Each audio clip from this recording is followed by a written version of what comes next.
short speech, just start listing some people. I'm gonna leave out a lot of people.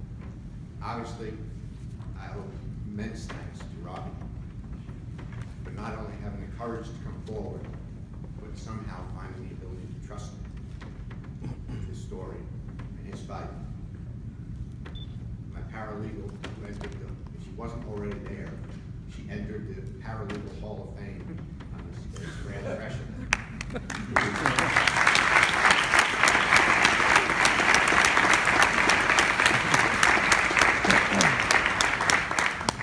Was there all the time, working day and night, talking to the family. We were both tracking down witnesses, having witnesses track down us, and trying to do the work against 3 law firms that was necessary. And she provided immense support to Robbie's wonderful family, with immense thanks also to him, because he could never have done this battle without his family's love and support. Robbie is truly the success story of my career in terms of all the victims and survivors I've represented. Robbie is the one that's so far been able to come the furthest and realize his potential and to find happiness, and that would not have happened but for the love of his family. And they were put to heck in this case. The accusation was at depositions that they were the ones that knew Father Uriel the best, so weren't they in the best position to prevent their son being abused? Robbie was attacked as depositions, questions about his sexuality, suggesting that somehow if he was gay, heaven forbid, that he must have enjoyed the abuse or asked for it. I mean, those are the things you sit there and disbelieve and you just pray. If we get to trial, let them do it again. Let them ask those questions at trial. But the important lesson that I want to talk about involves, and I have other thanks before I forget, I had co-counsel at different times in the case. I started with James Ferguson, and then I had Jim Cooney, and without them, unless you associate with the best, you're not going to get the best result. This was far more than any lawyer can handle on its own.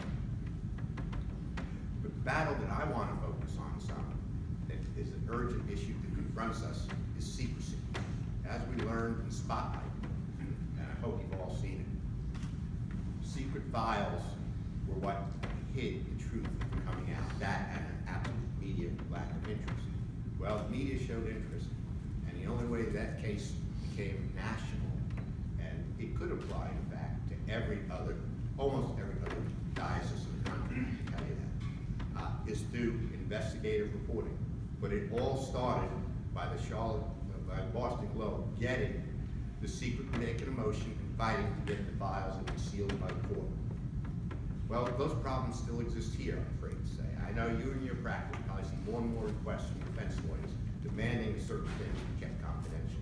It's part of the case management order, discovery schedule order. And we agree, without fight. I'm guilty of that. We didn't fight that issue at the beginning of the case. But now there are files that remain secret. Much of Robbie's case remains secret. Some of it in court files, the rest in my head. I had to return the thousands and thousands of pages of secret documents that I was provided. So no one else knows what I know, and that's not right. But in a later case that I have with Vito Copeland, we brought against the Charlotte Diocese, the trial court sealed every confidential document, every document that the other side didn't want to be in public view, put it all under seal.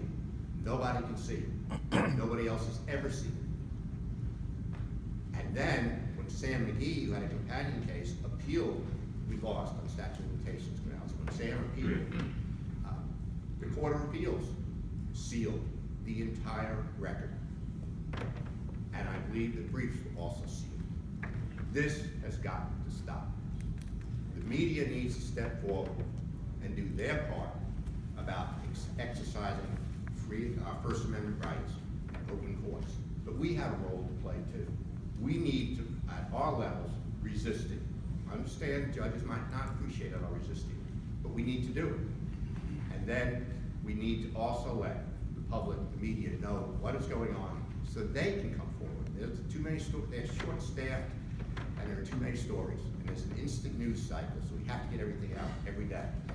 But the way that we can combat sex abuse and stop the abuses by the institutions is by making sure that things are in the spotlight. So we have to do everything in our means within the county's bounds of making sure that court files are not sealed without a battle, without issues being joined, so that we can stop letting the courts provide special protection to child abusers and the institutions that enable them, as well as the other areas members of this academy practice, and make it a level playing field. That's what this organization has been dedicated to. That's why it was founded, to give a voice to those less powerful and to level the playing field so that there was a chance of achieving justice. So I have faith in this academy. I have faith in the attorneys. I have incredible faith in the brave survivors that come forward, that we can bring a spotlight to the abuse of keeping files secret, that we bring a spotlight to the issues that need to be brought, and that we can finally effect some change systematically that will do a great deal to help prevent the worst abuses in our society.